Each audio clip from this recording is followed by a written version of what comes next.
जहने सांस देहने पुतो, जहने सांस देहने पुतो।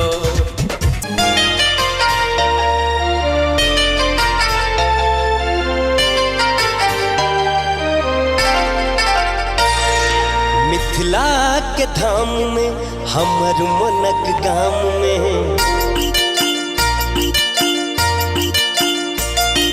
मिथिला के धाम में हमर मनक गाम में, एना कुहकी ने मारे कोयलिया, आई छमकत अबै छै बिजुरिया, आई छमकत अबै छै बिजुरिया। दिबो कंगना इनाम में हमर मनक गाम में, गीत मिलन तो कब है कोयलिया,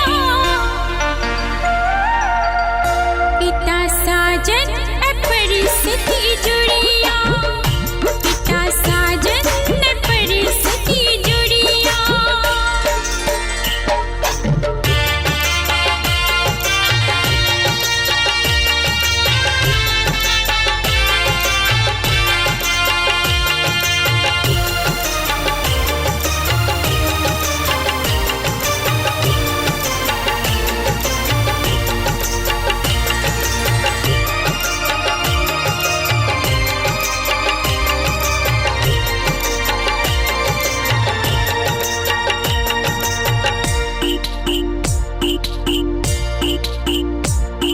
सहरसा के महिसी में घूम जाई हम, जब तक पैन भरनी बेट आ पुरानो पर है।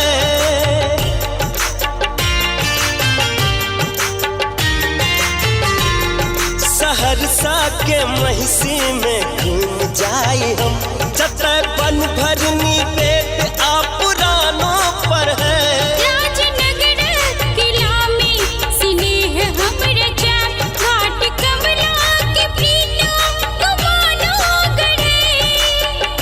कभी दिन कल के काम में मंडन के धाम में, गीत उगना के कभी है कोयलिया, तू छीने ना हम छीन जड़िया, तू छीने ना हम छीन जड़िया।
लक्ष्मा के खिस्सा सुनी, जिनक ने हक गवाही छत उगना महे।